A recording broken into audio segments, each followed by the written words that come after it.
Good morning વિદ્યાર્થી મિત્રો. તો વિદ્યાર્થી મિત્રો, આપણે આજે ચેપ્ટર નંબર 8 એટલે કે પ્રકરણ નંબર 8 ગતિ, જેને આપણે અંગ્રેજીમાં કહીશું મોશન. તો વિદ્યાર્થી મિત્રો, ગતિ એટલે શું? ગતિનો ખ્યાલ શું? કોને કહેવાય?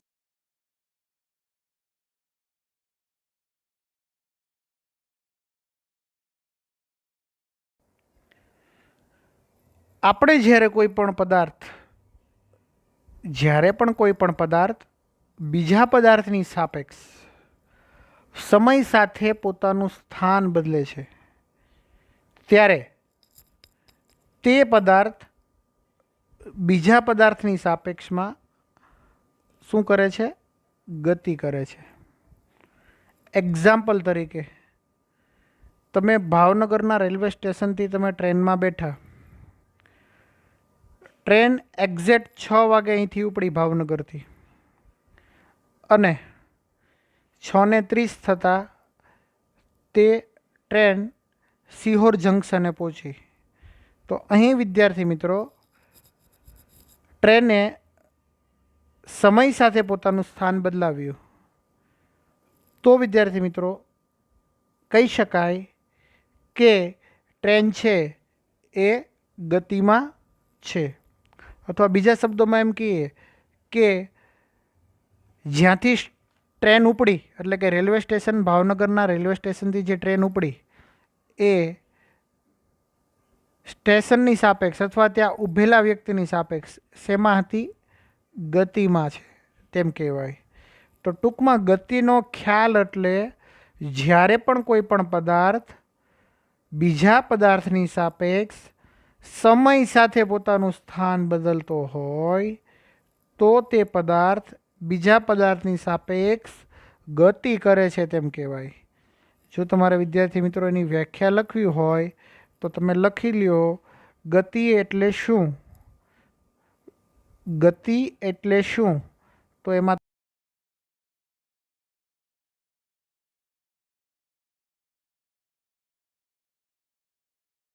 બીજા કોઈ પદાર્થની સાપેક્ષ સમય સાથે પોતાનું સ્થાન બદલે ત્યારે તે પદાર્થ બીજા પદાર્થની સાપેક્ષ ગતિમાં છે તેમ કહેવાય. જ્યારે કોઈ એક પદાર્થ બીજા કોઈ પદાર્થની સાપેક્ષ સમય સાથે પોતાનું સ્થાન બદલે ત્યારે તે પદાર્થ બીજા પદાર્થની સાપેક્ષ ગતિ કરે છે તેમ આપણે કહી શકાય. તો આ વિદ્યાર્થી મિત્રો આપણે વાત કરી કોન્સેપ્ટ ઓફ મોશન, એટલે કે આપણે ગતિનો ખ્યાલ મેળવ્યો. હવે વિદ્યાર્થી મિત્રો, આપણે થોડીક પ્રસ્તાવના જોઈએ. એના પછી વિદ્યાર્થી મિત્રો હું તમને થોડું આગળ સમજાવતો જઈશ. તો સૌપ્રથમ વિદ્યાર્થી મિત્રો, રોજબેરોજના જીવનમાં આપણે એવી કેટલી વસ્તુઓ સ્થિર અવસ્થામાં અથવા તો કેટલીક વસ્તુઓ છે એ ગતિમાન અવસ્થામાં જોઈએ છીએ. તમે રોડ ઉપર નીકળો તો રિક્ષા, કાર, સાયકલ, માણસો, આવી રીતે વિદ્યાર્થી મિત્રો પ્રાણીઓ. તો આમ તમે જ્યારે ઊભા હશો તો એ તમારી સાપેક્ષ ઘણી બધી વસ્તુ પોતાનું સ્થાન બદલતી હશે. તો ટૂંકમાં કહું તો વિદ્યાર્થી મિત્રો, ઉડતા પક્ષી, માછલીઓ તરે છે, આપણા શરીરની અંદર રુધિર, શીરાઓ અને ધમનીઓમાં વહે છે, મોટરગાડીઓ ગતિ કરે છે, પરમાણુ, અણુ, ગ્રહો, તારાઓ તથા આકાશગંગાઓ આ બધા જ ગતિમાન છે. સાથે સાથે આપણી પૃથ્વી, કે જેમાં આપણું જીવન શક્ય છે, આ પૃથ્વી પણ પોતાનું સ્થાન એટલે કે પોતાની ધરી ઉપર ગતિ કરે છે, ફરે છે, પરિભ્રમણ કરે છે. તો સામાન્ય રીતે આપણે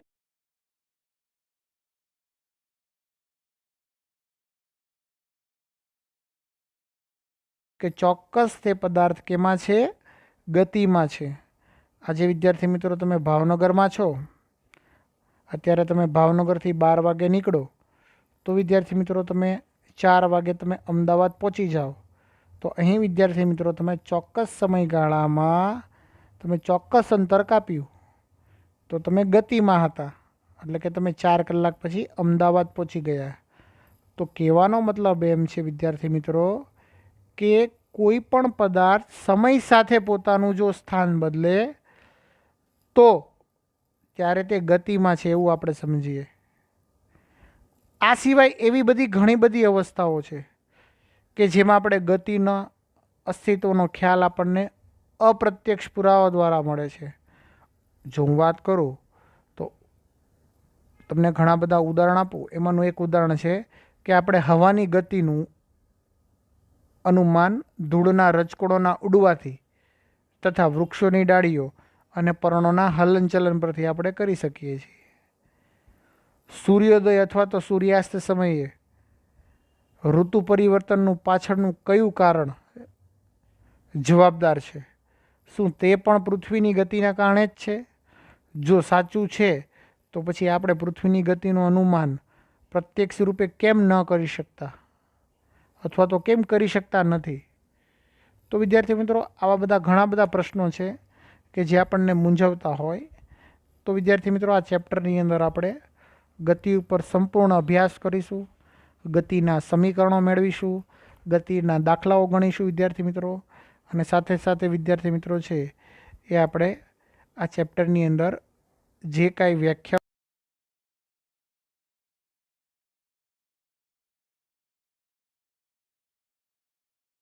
અહીં એક વિદ્યાર્થી મિત્રો હું તમને ઉદાહરણ દ્વારા સમજાવું કે કોઈ એક વ્યક્તિ માટે એક વસ્તુ ગતિશીલ છે તો બીજી એક વ્યક્તિ માટે તે સ્થિર પણ હોઈ શકે. ઉદાહરણ તરીકે, ગતિ કરતી બસમાં બેઠેલા મુસાફરોને રસ્તાના કિનારે આવેલા ઝાડવા પાછળ તરફ ગતિ કરતા અનુભવાય છે, પણ રસ્તાના કિનારા ઊભેલા એક વ્યક્તિએ બસમાં બેઠેલા બધા જ મુસાફરોને બસની સાથે ગતિ કરતા અનુભવે છે. જ્યારે તમે બસમાં બેઠેલ એક મુસાફર પોતાની સાથે મુસાફરોને સ્થિર અવસ્થામાં જુએ છે, તો આ બધા અવલોકનો શું દર્શાવે છે? તમે વિદ્યાર્થી મિત્રો જ્યારે બસમાં બેઠા હો તો તમે બસ ગતિમાં હોય તો વિદ્યાર્થી મિત્રો બસ ચાલતી હોય પણ તમે સ્થિર હોવાના, તો તમે જ્યારે બારીમાંથી જ્યારે વૃક્ષોને પાછળની તરફ ધકેલતા જુઓ છો તો તમને એમ લાગે છે કે વૃક્ષો ગતિમાં છે. આવી જ રીતે વિદ્યાર્થી મિત્રો, તમે જ્યારે બસમાં બેઠેલા હોય તો વિદ્યાર્થી મિત્રો બહાર ઊભેલી વ્યક્તિની સાપેક્ષ બસ અને તમે બંને ગતિમાં છો. તો આ રીતે વિદ્યાર્થી મિત્રો, જ્યારે બસમાં બેઠેલ એક મુસાફર પોતાની સાથે મુસાફરોને કેવી અવસ્થામાં જોતો હોય? સ્થિર અવસ્થામાં જોતો હોય. પણ જો કોઈ બહારથી વ્યક્તિ એને જુએ છે તો તમે બધા કેમાં છો? ગતિમાં છો. તો આમ વિદ્યાર્થી મિત્રો, ગતિ એક સાપેક્ષ ખ્યાલ છે કે વિદ્યાર્થી મિત્રો તમે એને ક્યાંથી જુઓ છો એના ઉપર એ આધાર રાખે છે. જેમ કે બસમાં બેઠેલ વ્યક્તિની સાપેક્ષ તમે બધા સ્થિર છો, પણ બહારથી ઊભેલ વ્યક્તિની સાપેક્ષ તમે બધા કેમાં છો? ગતિમાં છો. મોટાભાગની વસ્તુઓની ગતિ જટિલ હોય.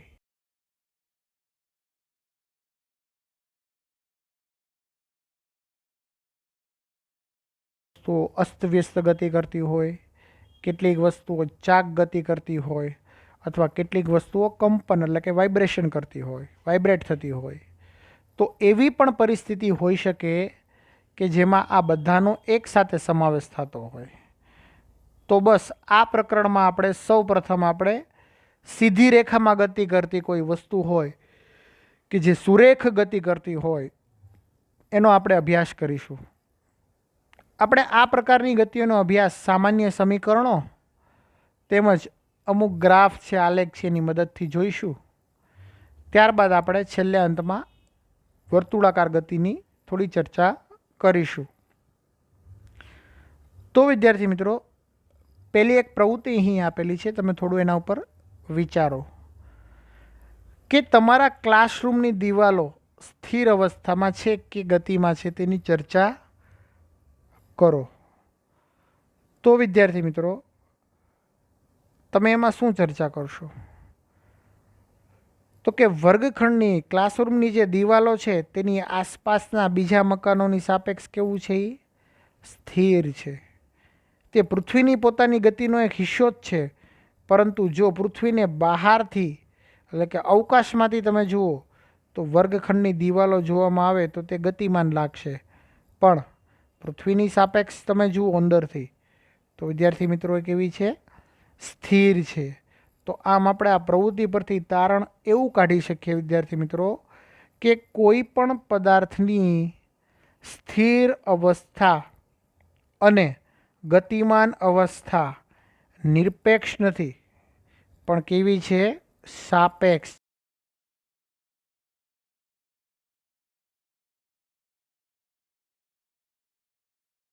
વિદ્યાર્થી મિત્રો કોઈ પણ પદાર્થની સ્થિર અવસ્થા અને ગતિમાન અવસ્થા સાપેક્ષ છે, યાદ રાખજો. એના પછી આપણે જોઈએ વિદ્યાર્થી મિત્રો પ્રવૃત્તિ નંબર 2. આ પ્રવૃત્તિ 1 જોઈ, હવે આપણે જોઈશું પ્રવૃત્તિ નંબર 2 ને જોઈશું. તો એના માટે વિદ્યાર્થી મિત્રો આપણે શું તમે ક્યારે એવો અનુભવ કર્યો છે કે જે ટ્રેનમાં તમે બેઠા છો તે તમને ગતિ કરતી પ્રતીત થાય પરંતુ વાસ્તવમાં તે સ્થિર હોય? જો હા, તો આ બાબત પર ચર્ચા કરવાની છે. તો વિદ્યાર્થી મિત્રો ઘણીવાર એવું થતું હોય કે તમે જ્યારે ટ્રેનમાં મુસાફરી કરતા હોય તો વિદ્યાર્થી મિત્રો કોઈ પણ જંક્શને તમે ઊભા હોય, કોઈ પણ સ્ટેશન પર તમે ઊભા છો ટ્રેનની અંદર અથવા બેઠા છો, તો જ્યારે ટ્રેન તમારી સ્થિર હશે પણ જ્યારે કોઈ બાજુમાંથી નીકળેલી ટ્રેન તમે જુઓ છો તો વિદ્યાર્થી મિત્રો તમને શું લાગે છે? તમને એમ લાગે છે કે તમારી ટ્રેન ગતિમાં છે. તો આમ વિદ્યાર્થી મિત્રો તમને એવો ભાસ થાય. તો આના માટે શું તમે ચર્ચા કરીશો? તો કે જો તમારો જવાબ હા હોય કે હા આવું તમે પ્રતીત કરેલું છે, એટલે કે ગતિ કરતી પ્રતીત થાય એવું તમને લાગે છે કે હા તમે જ્યારે ટ્રેનમાં બેઠા હો સ્થિર અવસ્થામાં અને સામેની ટ્રેન જ્યારે બાજુમાંથી પસાર થાય તો તમને એવું લાગે કે તમે પોતે ગતિમાં છો. તો જો તમારો જવાબ હા હોય તો આપણે એની ચર્ચા કરીએ. તો વિદ્યાર્થી મિત્રો આપણો જવાબ જો હા છે તો એના માટે આપણે શું ચર્ચા કરીશું? તો કે જ્યારે આપણે સ્થિર ટ્રેનમાં બેઠા હોઈએ ને અને કોઈ બીજી ટ્રેન પાસેના પાટા પરથી ઝડપથી ગતિ કરતી જાય તો આપણને આપણી ટ્રેન વિરુદ્ધ દિશામાં ગતિ કરતી જણાય. આનું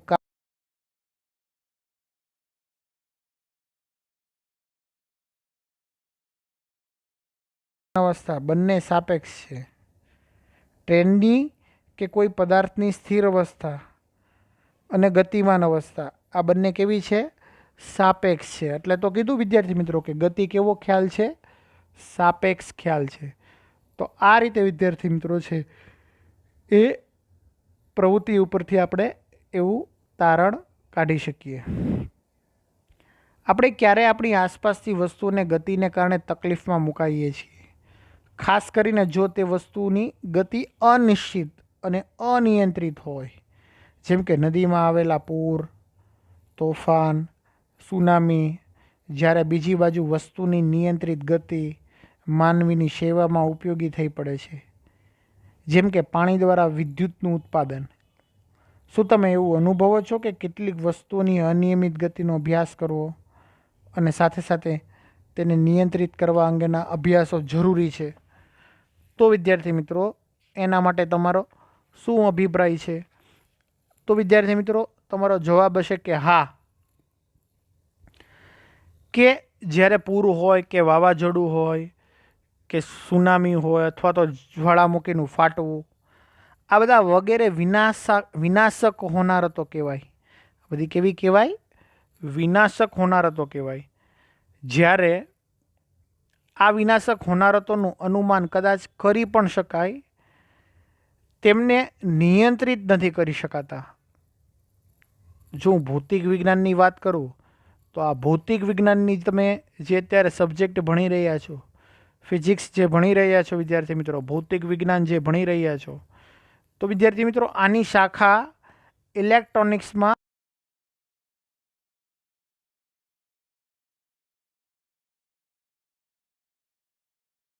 હોલની અનિશ્ચિત, અસ્તવ્યસ્ત અને અનિયંત્રિત ગતિને યોગ્ય રીતે નિયંત્રિત કરવામાં આવે અને તેને લીધેલા એટલે કે તેના કારણે આપણે ઘણા બધા ઇલેક્ટ્રોનિક ઉપકરણો અને સાધનો આપણે બનાવી ચૂક્યા છીએ, એટલે કે બનાવેલા છે.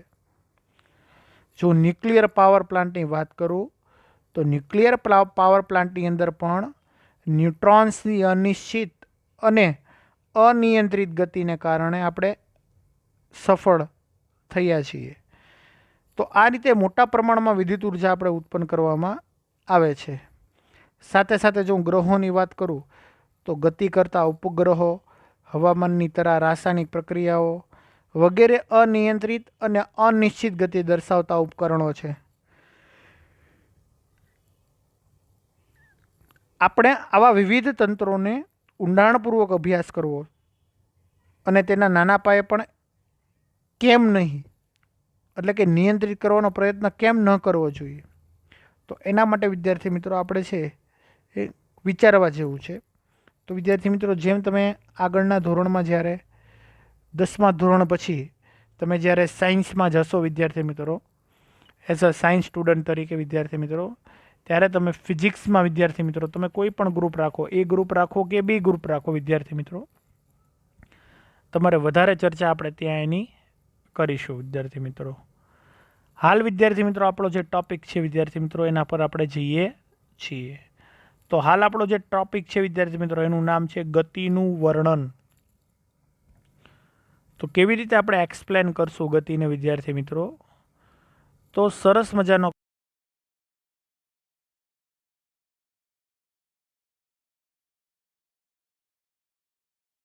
છે અને પદાર્થનું સ્થાન સાપેક્ષ રાશિ છે અથવા તો સંદર્ભ બિંદુ એટલે શું? પદાર્થનું સ્થાન દર્શાવવા માટે સંદર્ભ બિંદુનો ઉલ્લેખ કેમ જરૂરી છે?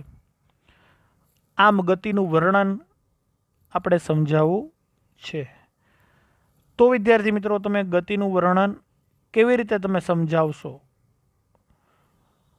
તો એના માટે વિદ્યાર્થી મિત્રો સૌપ્રથમ પદાર્થનું સ્થાન દર્શાવવા માટે જે નિયત બિંદુનો સંદર્ભ બિંદુ તરીકે ઉપયોગ કરવામાં આવે છે તેને સંદર્ભ બિંદુ કહેવાય.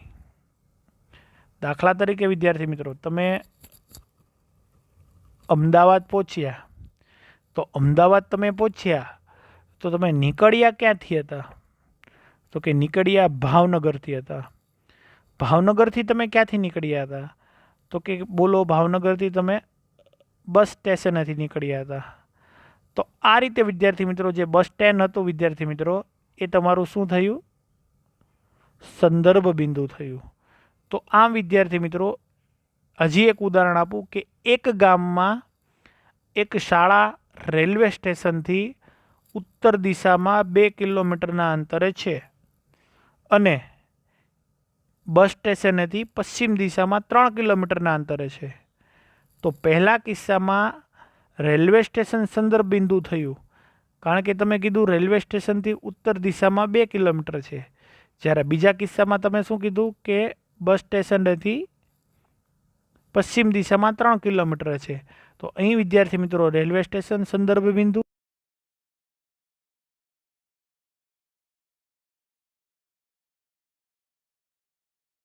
જો સંદર્ભ બિંદુ બદલાતા પદાર્થનું સ્થાન બદલાય છે, તેથી કહી શકાય કે પદાર્થનું સ્થાન દર્શાવવા માટે સંદર્ભ બિંદુનો ઉલ્લેખ જરૂરી છે. સંદર્ભ બિંદુ બદલાતા પદાર્થનું સ્થાન બદલાય છે, તેથી કહી શકાય કે પદાર્થનું સ્થાન દર્શાવવા માટે સંદર્ભ બિંદુનો ઉલ્લેખ કેવો છે? ખૂબ જ જરૂરી છે.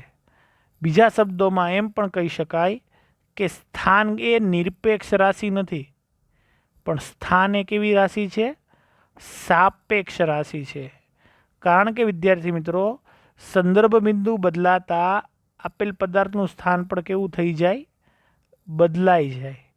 આમ સંદર્ભ બિંદુને તમે ઓરિજિન એટલે કે તમે ઉગમ બિંદુ તરીકે પણ એને ઓળખી શકો છો. ઓરિજિન ઉગમ બિંદુ કહેવાય એને, બરાબર, જેને આપણે ઓ વડે દર્શાવીશું. કોઈ પણ જગ્યાએ આપણે સંદર્ભ બિંદુને ઉગમ બિંદુ ઓ વડે આપણે દર્શાવીશું. હવે વિદ્યાર્થી મિત્રો પદાર્થનું સ્થાન દર્શાવવું હોય આપણે તો આપણે સંદર્ભ બિંદુ અથવા સંદર્ભ બિંદુથી અથવા તો સંદર્ભ બિંદુથી પદાર્થની દિશા જાણવી જરૂરી છે. તો એના માટે વિદ્યાર્થી મિત્રો આપણે સુરેખ પથ પર ગતિ કરતી એક આપણે કારની વાત કરીશું. તમે અહીં વિદ્યાર્થી મિત્રો આકૃતિમાં એક સ્કેલ માપ જોઈ રહ્યા છો. એમાં વિદ્યાર્થી મિત્રો છે એ સુરેખ એક પથ દેખાડેલો છે કિલોમીટરમાં. એ સુરેખ પથ પર વસ્તુના સ્થાન દેખાડેલા છે. તો આ રીતે વિદ્યાર્થી મિત્રો આ પ્રશ્નને આપણે સમજાવવો છે. તો એના માટે વિદ્યાર્થી મિત્રો પહેલા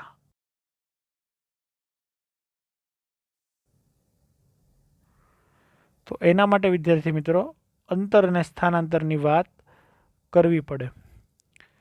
તો અંતર કોને કહેવાય? ડિસ્ટન્સ. તો આપેલા સમયગાળામાં ગતિ કરતા પદાર્થે કાપેલ ગતિની કુલ લંબાઈને અંતર કહેવાય. આપેલ સમયગાળાની અંદર ગતિ કરતો જે પદાર્થ છે એણે કાપેલા ગતિપથની કુલ લંબાઈને આપણે શું કહીશું? અંતર કહીશું. દાખલા તરીકે વિદ્યાર્થી મિત્રો આપેલ સમયગાળો છે એ 2 કલાકનો છે. ગતિ કરતા પદાર્થની કુલ જે ગતિપથની લંબાઈ છે, કુલ લંબાઈ એ 100 કિલોમીટર છે. તો આમ વિદ્યાર્થી મિત્રો અહીં કાપેલું અંતર કેટલું થાય? તો કે અંતર બરાબર કાપેલું કુલ અંતર બરાબર શું કરશો? તમે જે અંતર કાપેલું છે એ છેદમાં લાગતો સમયગાળો. આ જો બંનેની કેલ્ક્યુલેશન કરો તો તમને વિદ્યાર્થી મિત્રો તમારી ઝડપ મળી જશે. વિદ્યાર્થી મિત્રો તો આપેલ સમયગાળામાં ગતિ કરતા પદાર્થે કાપેલ ગતિપથની કુલ લંબાઈને અંતર કહેવાય. આપેલ સમયગાળામાં ગતિ કરતા પદાર્થે કાપેલ ગતિપથની કુલ લંબાઈને અંતર કહેવાય. અહીં વિદ્યાર્થી મિત્રો અંતરનો એસઆઈ એકમ આપણે શું કહીશું? મીટર કહીશું. અને એવી જ રીતે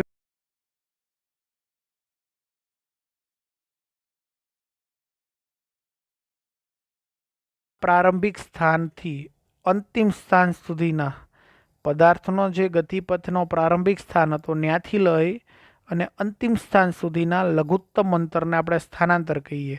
અથવા તો એને વિદ્યાર્થી મિત્રો એમ પણ યાદ રખાય કે આપેલ સમયગાળામાં ચોક્કસ દિશામાં પદાર્થના સ્થાનમાં થતા ફેરફારને સ્થાનાંતર કહીશું. તો વિદ્યાર્થી મિત્રો હું બંને વ્યાખ્યા તમને લખાવું છું, બંનેના એકમ લખાવું છું, તમે લખો. પહેલાં હું લખાવું છું અંતરની વ્યાખ્યા. અંતર તો તમે લખો આપેલા સમયગાળામાં ગતિ કરતા પદાર્થે કાપેલ ગતિપથની કુલ લંબાઈને. આપેલ સમયગાળામાં ગતિ કરતા પદાર્થે કાપેલ ગતિપથની કુલ લંબાઈને અંતર કહે છે.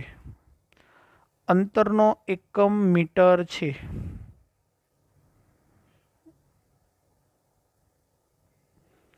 એવી જ રીતે બીજી વ્યાખ્યા લખો. સ્થાનાંતર. બીજી વ્યાખ્યા લખો સ્થાનાંતર. પદાર્થના ગતિપથના પ્રારંભિક સ્થાનથી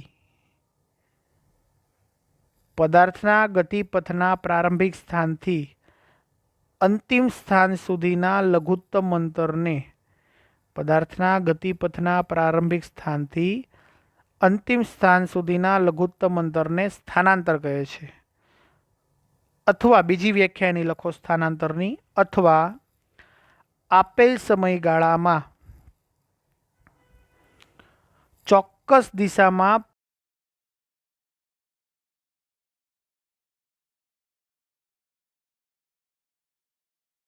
સ્થાનમાં થતા ફેરફારને સ્થાનાંતર કહે છે. તેનો પણ એકમ મીટર જ છે. તો આમ વિદ્યાર્થી મિત્રો આપણે અંતર અને સ્થાનાંતર બંને માટે આપણે સ્મોલ એસ સંજ્ઞા વાપરીશું. વ્યવહારમાં અંતર અને સ્થાનાંતરના નાના મોટા એકમો જેવા કે સેન્ટીમીટર છે અથવા મિલીમીટર છે અથવા કિલોમીટર પણ લેવાય. તો બધા એના અન્ય એકમો છે. તો વિદ્યાર્થી મિત્રો આજના વિડીયો લેક્ચરની અંદર તમે વિદ્યાર્થી મિત્રો જોયું કે સૌપ્રથમ ગતિ કોને કહેવાય, ગતિનો ખ્યાલ જોયો આપણે વિદ્યાર્થી મિત્રો. એના અમુક ઉદાહરણો જોયા કે ગતિ કોને કહેવાય. જ્યારે પણ કોઈ પણ સ્થિર પદાર્થની સાપેક્ષ ગતિમાન પદાર્થ પોતાનું સ્થાન બદલતો હોય, ચોક્કસ સમયગાળામાં પોતાનું સ્થાન બદલતો હોય, તો તે સ્થિર પદાર્થની સાપેક્ષ તે પદાર્થ ગતિમાં છે તેમ કહેવાય. તો આપણે વાત કરી ગતિની, એના પછી ગતિનો ખ્યાલની વાત કરી, એના પછી છે આપણે વાત કરી સંદર્ભ બિંદુની, એના પછી મેં તમને 2 વ્યાખ્યા લખાવી, જેમાં એક વ્યાખ્યા હતી તમારે વિદ્યાર્થી મિત્રો કોની? અંતરની, અને બીજી હતી સ્થાનાંતરની. હવે વિદ્યાર્થી મિત્રો બંનેના એકમો સેમ જ છે, મીટર જ છે. અન્ય એકમોની જો વાત કરીએ તો સેન્ટીમીટર, મિલીમીટર અને કિલોમીટર એના અન્ય એકમો છે, નાના મોટા એકમો છે. હવે વિદ્યાર્થી મિત્રો આ જે અહીં સ્ક્રીન સમક્ષ તમારો જે ટોપિક છે એ વિદ્યાર્થી મિત્રો ઘણો લાંબો ટોપિક છે. તો એને સમજાવવા માટે વિદ્યાર્થી મિત્રો આપણે હજી એક લેક્ચરની રાહ જોવી પડશે.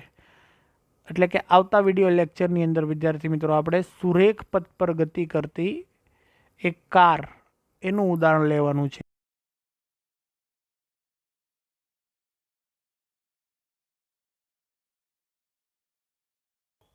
જો આ ચેપ્ટર છે ને વિદ્યાર્થી મિત્રો, એ તમને જો ઇન્ટરેસ્ટ હશે પૂરેપૂરો ગતિ ઉપર, એટલે કે ફિઝિક્સ ભણવામાં તમને જો પૂરેપૂરો રસ હશે વિદ્યાર્થી મિત્રો, તો આ ચેપ્ટર ભણવાની ખૂબ જ મજા આવશે. કારણ કે વિદ્યાર્થી મિત્રો આમાં ગણતરી આવશે, આમાં છે વિદ્યાર્થી મિત્રો એ સૂત્રની તારવણી આવશે વિદ્યાર્થી મિત્રો, અને સાથે સાથે વિદ્યાર્થી મિત્રો બહુ જ સરસ મજાનું ચેપ્ટર છે ગતિ. તો વિદ્યાર્થી મિત્રો મારી રિક્વેસ્ટ છે તમને વિદ્યાર્થી મિત્રો કે રેગ્યુલર વિદ્યાર્થી મિત્રો તમે કામ કરો. જ્યારે પણ ચેપ્ટરની શરૂઆત થાય વિદ્યાર્થી મિત્રો, ખાસ કરીને આજનો વિડીયો લેક્ચર, આ જે વિડીયો લેક્ચર છે વિદ્યાર્થી મિત્રો એ અચૂક નિહાળો. કારણ કે વિદ્યાર્થી મિત્રો આ ચેપ્ટરના થ્રુ આ જે શરૂઆતનો જે વિડીયો લેક્ચર હોય છે વિદ્યાર્થી મિત્રો ચેપ્ટરના, એના કોન્સેપ્ટ ઉપર વિદ્યાર્થી મિત્રો આપણે આખું ચેપ્ટર ભણતા હોઈએ છીએ. તો શરૂઆતમાં વિદ્યાર્થી મિત્રો અમુક એવા મુદ્દા ખૂબ જ જરૂરી છે કે જે આપણને પૂરા ચેપ્ટરની અંદર કામ લાગે એવા છે વિદ્યાર્થી મિત્રો. તો આપ સૌ વિદ્યાર્થી મિત્રો સાથ સહકાર આપો. સાથે સાથે વિદ્યાર્થી મિત્રો આપ સૌ સારી એવી મહેનત કરી રહ્યા છો, તો વિદ્યાર્થી મિત્રો સારું એવું પરિણામ પણ આપનું આવશે વિદ્યાર્થી મિત્રો. તો આશા છે વિદ્યાર્થી મિત્રો કે આપ સૌ સારું કામ કરી રહ્યા છો, અને વિદ્યાર્થી મિત્રો સૌ બધા સેફ છો એકદમ વિદ્યાર્થી મિત્રો, હેલ્થી છો એકદમ પૂરેપૂરા વિદ્યાર્થી મિત્રો.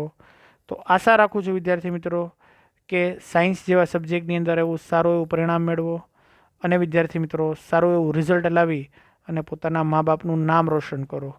તો વિદ્યાર્થી મિત્રો આજનો આ વિડીયો લેક્ચર આપ સૌએ જોયો તે બદલ આપ સૌનો ખૂબ ખૂબ આભાર. Thank you so much.